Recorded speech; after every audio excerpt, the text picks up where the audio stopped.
JNU के प्रांगण में उत्तर प्रदेश के मुख्यमंत्री योगी आदित्यनाथ की ऊपर लिखी गई पुस्तक योगी 8 ट्रिलियन ड्राइव का विमोचन हुआ और इस उपलक्ष्य में बीजेपी के गाजियाबाद से सांसद जनरल वीके सिंह के साथ आईजेएनसीए के अध्यक्ष राम बहादुर राय और जानी मानी हस्तियां भी शामिल हुई। योगी आदित्यनाथ के ऊपर प्रोफेसर पूनम कुमारी के द्वारा लिखी गई पुस्तक की विमोचन में आए अतिथिगण ने जमकर तारीफ की और बताया कि किस तरह योगी आदित्यनाथ ने यूपी के अंदर हर तरह से विकास के कार्य किए हैं और यह भी बताया कि जिस तरीके से प्रधानमंत्री मोदी के नेतृत्व में भारत का राज्य तरक्की कर रहा है, जिससे जल्द ही हमारा भारत पूरी दुनिया में विश्व गुरु बनकर उभरेगा। आपको बता दें कि इस पुस्तक में योगी आदित्यनाथ के कार्य के हर पहलू पर प्रकाश डाला गया है और यह पुस्तक पाठकों के लिए ऑनलाइन और ऑफलाइन भी उपलब्ध होगी। आर सोनी न्यूज के लिए कैमरामैन राहुल के साथ मनोज कुमार की रिपोर्ट। अभिनंदन करें, स्वागत करें।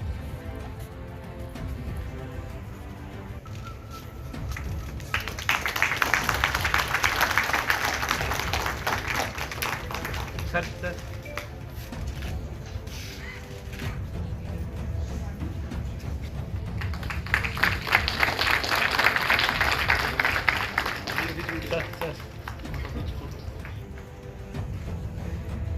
मैं शिवानी से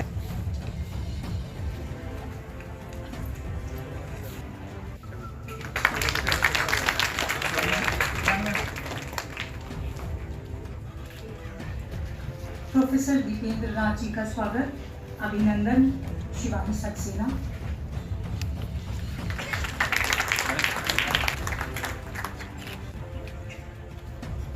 डॉलर इकोनॉमी इसी पुस्तक का हिंदी अनुवाद है योगी 8 ट्रिलियन अभियान, उत्तर प्रदेश सुदृढ़ अर्थव्यवस्था की ओर।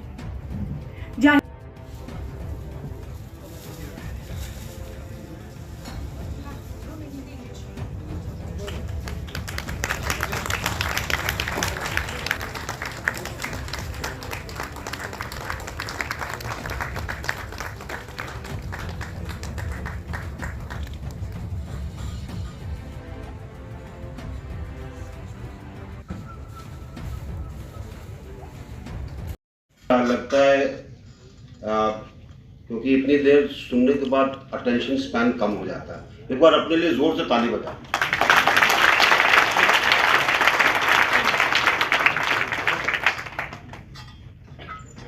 हिंदी चलेगी या अंग्रेजी बोलनी पड़ेगी? बहुत बहुत धन्यवाद, बहुत बहुत धन्यवाद।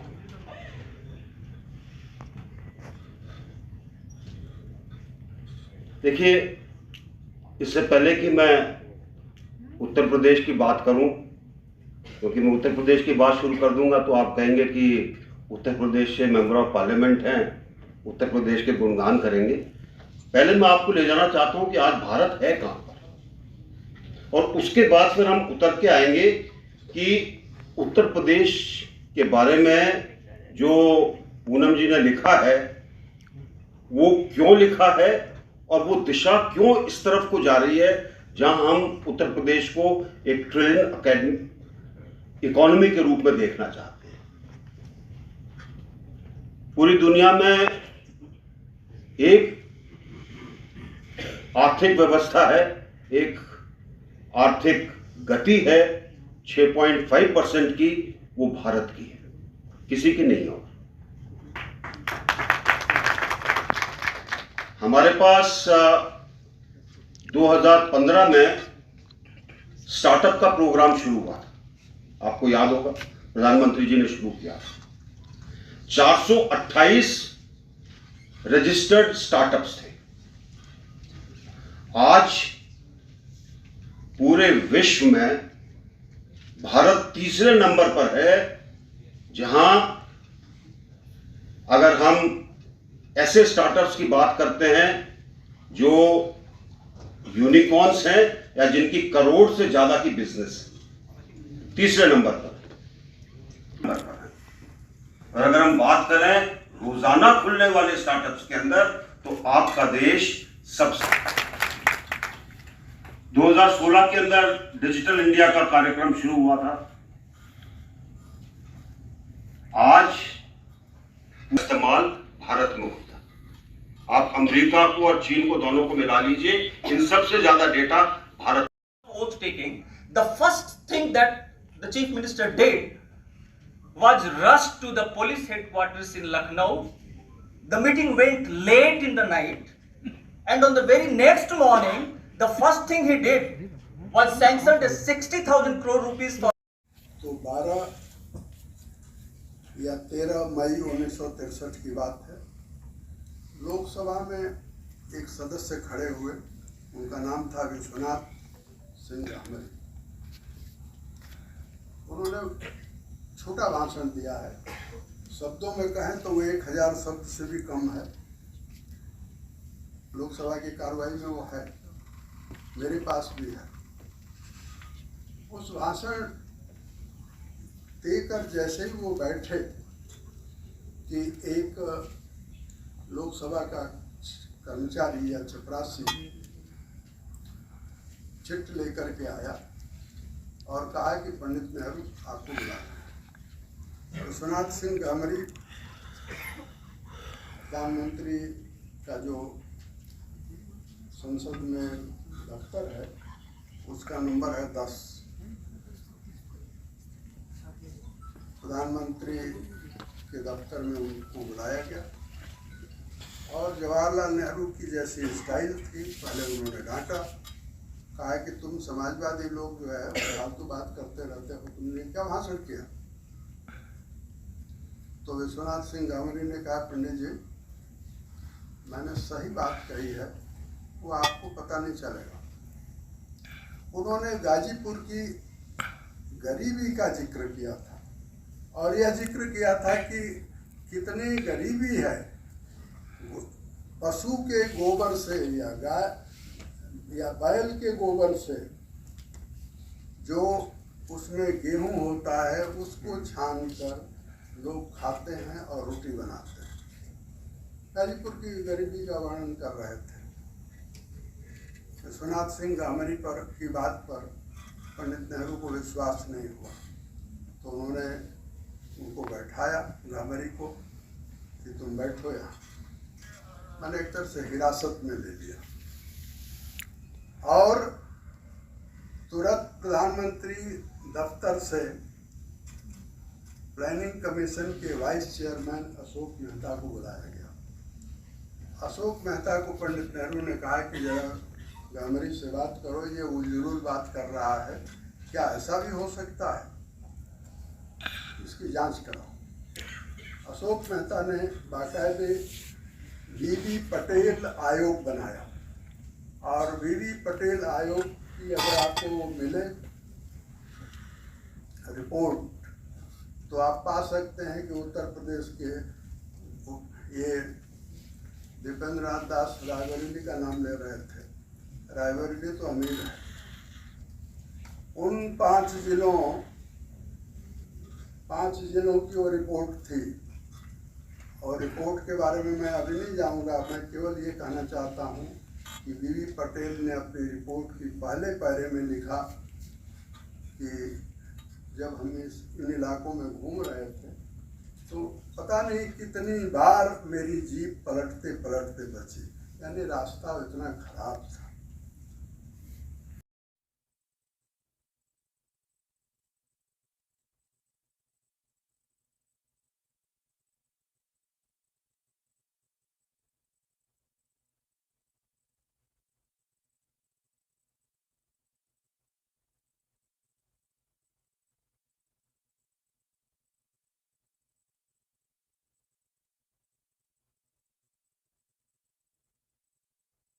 रिसर्च की है, उसको लेकर खुद रिसर्च करके उसका एक पुस्तक के रूप में उसको सामने रखा है कि उत्तर प्रदेश आज कहाँ जा रहा है। सबसे बड़ा देश का राज्य है, सबसे ज़्यादा जनसंख्या वाला राज्य है और इतना बड़ा प्रदेश इतनी जनसंख्या के साथ अगर पीछे चलता है तो देश भी पीछे खींचता है। और जब देश आगे चल रहा है तो उत्तर प्रदेश कहाँ पर है, शायद ये इसके उत्तर के रूप में उन्होंने सबके सामने पेश करने की कोशिश की। सर, कौन सी परेशानियां आएंगी इस 1 ट्रिलियन इकोनॉमी तक पहुंचने के लिए और कैसे योगी आदित्यनाथ जी ने उनको ओवरकम किया है? सर, लॉ एंड ऑर्डर का क्या रोल है, कितना महत्वपूर्ण है? लॉ एंड ऑर्डर बहुत महत्वपूर्ण है। महत्वपूर्ण इसलिए कि जब तक आपकी कानून व्यवस्था अच्छी नहीं होगी कोई निवेश नहीं करेगा। लोग बाग जो काम कर रहे हैं वो भी भागने को तैयार हो रहे हैं। इसलिए लॉ एंड ऑर्डर का बहुत बड़ा महत्व होता है किसी भी प्रदेश में शांति और प्रगति के। सर, आप जो गाजियाबाद से आते हैं, आपने तो देखा होगा कि कितना क्या स्थिति थी पहले और अब क्या स्थिति है। तो ज्यादातर मीडिया कर्मी गाजियाबाद में रहते हैं, उनसे पूछो कि आज स्थिति क्या है। सर, कब तक हो सकता है जिस हिसाब से ये सरकार काम कर रही है? क्या देखिए, सरकार अपनी गति से काम कर रही है, कब होगा ये तो आप और मैं देखेंगे। पुस्तक आपने लॉन्च किया एक तरह से, एक तरह का रिसर्च, और इसके नाम से ही एक बहुत पॉजिटिव कॉन्फिडेंस आ रहा है। तो क्या क्या चीजें हैं इसके बारे में? देखिए, उत्तर प्रदेश में $1 ट्रिलियन इकोनॉमी को प्राप्त करने के लिए जो भी आयाम है, उन सब आयामों की चर्चा इस पुस्तक में बहुत विस्तार से तथ्यों और प्रामाणिक डेटा के साथ किया गया है। कोई अगर रिसर्च करना चाहे इस विषय पर कि भारत $5 ट्रिलियन इकोनॉमी को कैसे प्राप्त करेगा और उसमें उत्तर प्रदेश की क्या भूमिका होगी, तो यह पुस्तक बहुत ही सहायक है, बल्कि मैं तो कहूँगी कि अपरिहार्य है। पढ़ना ही पड़ेगा उन्हें ये पुस्तक, क्योंकि इस ढंग की ये पहली पुस्तक है। उसमें ODOP हो या फिर MSME हो या फिर एग्रीकल्चर हो, इंफ्रास्ट्रक्चर हो, अर्बनाइजेशन हो, ईज ऑफ डूइंग बिजनेस हो, स्किल डेवलपमेंट हो, लॉ एंड ऑर्डर हो, वुमेन एम्पावरमेंट हो, सब पर बहुत विस्तार से तथ्यों के साथ, आंकड़ों के साथ काम किया गया है। 3 बातों पर हम लोगों ने ध्यान रखा था जब हम लोग ये पुस्तक की रूपरेखा बना रहे थे, तो 3 बातों को ध्यान में रखकर हम लोगों ने सारे चैप्टर्स को लिखा है। एक तो ये कि उत्तर प्रदेश में 2017 से पहले क्या स्थिति थी, वर्तमान में क्या है, इन 5 सालों में क्या बदला है, और भविष्य में $1 ट्रिलियन इकोनॉमी प्राप्त करने के लिए और क्या करना होगा। इन 3 बातों को केंद्र में रखकर इस पुस्तक का ताना बाना बुना गया है। और मुझे लगता है कि जिस तरह से तथ्य और आंकड़े बता रहे हैं कि 2027 तक उत्तर प्रदेश निश्चित रूप से योगी जी के नेतृत्व में $1 ट्रिलियन इकोनॉमी प्राप्त करने में सहायक हो। मैम, 2027 अब देखिए, जब भी आप काम करते हैं अपने जीवन में भी, तो कोई ना कोई लक्ष्य लेके चलते हैं कि मुझे इतने पीरियड में ये काम खत्म करना है।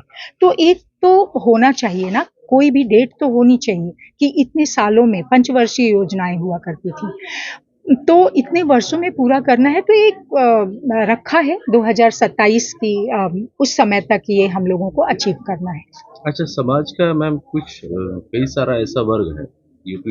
देखिए, प्रशंसा और निंदा ये साथ साथ चलने वाली चीजें हैं। कुछ ऐसा नहीं होता कि एक ही विषय की कुछ लोग, एक ही विषय का कुछ लोग प्रशंसा करते हैं, कुछ लोग निंदा करते हैं। तो ये तो साथ साथ चलने वाली चीजें हैं, इनसे घबराने की क्या बात है। जो लोग निंदा करते हैं उनको उत्तर मिल जाएगा जब उत्तर प्रदेश $1 ट्रिलियन इकोनॉमी बन जाएगा। इस किताब पे मैम आए तो किस तरह से इनको लिखा गया है और कितने लोगों ने इसमें सहयोग दिया है, और ये चैप्टर जो अलग अलग बनाए गए अलग उनके बारे में। जैसे 16 लोगों ने योगदान किया है और सारे यूनिवर्सिटी में पढ़ाने वाले प्रोफेसर्स हैं। जैसे ग्लासगो यूनिवर्सिटी में प्रोफेसर अर्जुनन सुब्रमण्यन जो डेवलपमेंटल इकोनॉमिक्स पढ़ाते हैं, उन्होंने favourable factors of the world for UP करके एक चैप्टर लिखा है। पहला चैप्टर ही वो है कि क्या है ग्लोबल फैक्टर्स, क्या है यूपी को $1 ट्रिलियन इकोनॉमी बनाने में, वो है। फिर चित्रंजन सहाय जी हैं जो US में है प्रोफेसर, उन्होंने एक चैप्टर लिखा है। JNU से 5 लोगों ने कंट्रीब्यूट किया है, ODOP पर, MSME पर, इंफ्रास्ट्रक्चर पर, अर्बनाइजेशन पर, टूरिज्म पे, हेल्थ सेक्टर पर JNU से लोगों ने बल्कि 6 लोगों ने कंट्रीब्यूट किया है। लॉ एंड ऑर्डर पर मुंबई से उन्होंने किया है। अपने अपने क्षेत्र के विशेषज्ञ लोगों ने ही चैप्टर लिखा है, इसलिए जो भी इसमें तथ्य और आंकड़े हैं वो सारे आंकड़े बहुत ही ऑथेंटिक हैं। कितने भाषाओं में ये लिखा गया है? अभी तक ये इंग्लिश और हिंदी में है। इंग्लिश में पुस्तक मूल रूप से लिखी गई है और उसका चूंकि उत्तर प्रदेश पर सारी बातें हैं, इसलिए हिंदी में भी अनुवाद साथ साथ किया गया और आया। किस प्लेटफॉर्म पे ये सारे ऑनलाइन प्लेटफॉर्म्स पे आज के बाद आपको ये मिलेगी, हर स्टॉल पे मिलेगा, क्योंकि इस बुक की बहुत डिमांड है। ठीक है।